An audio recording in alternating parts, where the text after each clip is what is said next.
1 अक्टूबर 2020 से भारत में 10 बड़े बदलाव होने जा रहे हैं। इन बदलावों का आपकी जिंदगी पर सीधा असर पड़ेगा। इन नए नियमों से एक और जहां आपको राहत मिलेगी तो वहीं दूसरी ओर जेब पर भी अतिरिक्त बोझ डालेगा।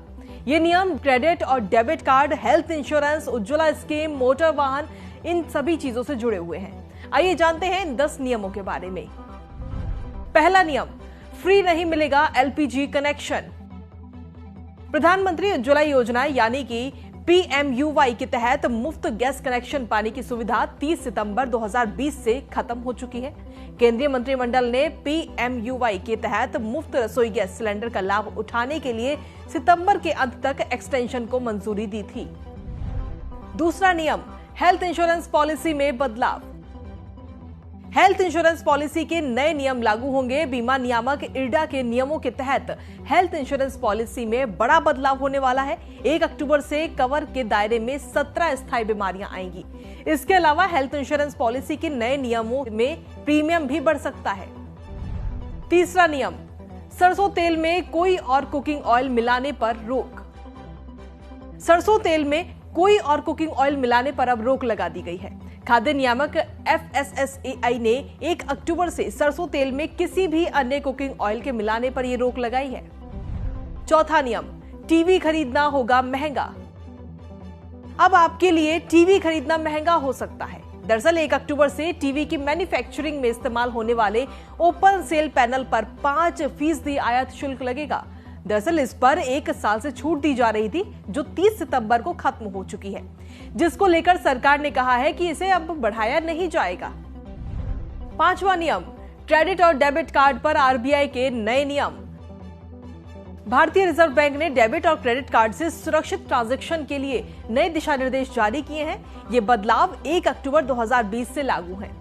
इन नए नियमों के अनुसार कार्ड यूजर अब अंतरराष्ट्रीय लेन देन, ऑनलाइन लेन देन के साथ कॉन्टैक्ट लेस कार्ड ट्रांजैक्शन के लिए ऑप्ट इन या ऑप्ट आउट सर्विस खर्च की सीमा इत्यादि को रजिस्टर्ड कराने में अब समर्थ होंगे। छठा नियम, बतानी होगी मिठाई की एक्सपायरी डेट। मिठाई की दुकानों को अब अपनी दुकान में उपलब्ध खुली मिठाइयों की भी बेस्ट ऑफ डेट बतानी होगी।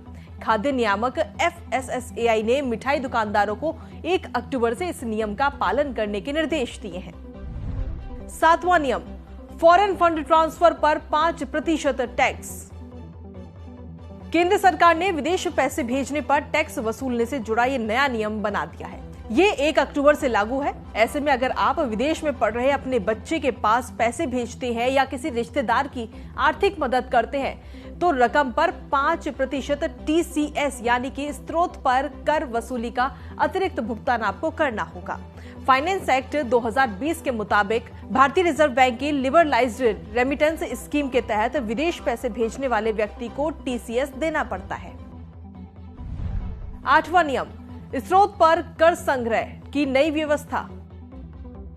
इनकम टैक्स डिपार्टमेंट TCS के प्रावधान को लेकर दिशा निर्देश जारी किए हैं। ये 1 अक्टूबर से लागू हैं और इसके तहत ई-कॉमर्स ऑपरेटरों को वस्तु एवं सेवाओं की बिक्री पर 1% की दर से टैक्स लेना है। नौवां नियम, DL और RC जैसे दस्तावेजों के लिए फिजिकल वेरिफिकेशन नहीं। ड्राइविंग करते समय RC और ड्राइविंग लाइसेंस जैसे दस्तावेजों की अब हार्ड कॉपी रखने की टेंशन खत्म हो चुकी है। अब आप वाहन से जुड़े इन दस्तावेजों की मान्य सॉफ्ट कॉपी के साथ ही वाहन चला सकते हैं और सड़क परिवहन और राजमार्ग मंत्रालय ने मोटर वाहन नियम 1989 में किए गए ऐसे तमाम संशोधनों के बारे में नोटिफिकेशन जारी किया है जो 1 अक्टूबर से लागू हो गए हैं। इस नियम से लोगों को काफी सुविधा होगी। अब पोर्टल के जरिए वाहन संबंधी दस्तावेजों और ई-चालान का रखरखाव किया जा सकेगा। इसके अलावा नए नियमों के तहत ड्राइविंग लाइसेंस बनवाने के लिए भी आपको ज्यादा दस्तावेजों की जरूरत नहीं पड़ेगी। 10वां नियम, केवल रूट नेविगेशन के लिए मोबाइल फोन। मोटर वाहन नियम 1989 में किए गए संशोधनों के अनुसार अब आप रूट नेविगेशन के लिए मोबाइल का इस्तेमाल इस कारण से कर पाएंगे कि ये वाहन चलाते समय ड्राइवर की अटेंशन को डिस्टर्ब नहीं करेगा। तो ये थे 10 नियम जो 1 अक्टूबर से बदल चुके हैं। इस वीडियो को शेयर जरूर करें जिससे सभी लोगों को इन 10 नियमों के बारे में जानकारी मिले। बदले हुए इन 10 नियमों को लेकर आपकी क्या कुछ राय है, हमें कमेंट करके जरूर बताइए। हमसे जुड़े रहने के लिए हमारे YouTube चैनल को सब्सक्राइब करें और नई वीडियो की नोटिफिकेशन के लिए बेल आइकॉन को दबाएं। अगर आप ये वीडियो Facebook पर देख रहे हैं तो लाइक जरूर करें और ज्यादा से ज्यादा शेयर करें। धन्यवाद।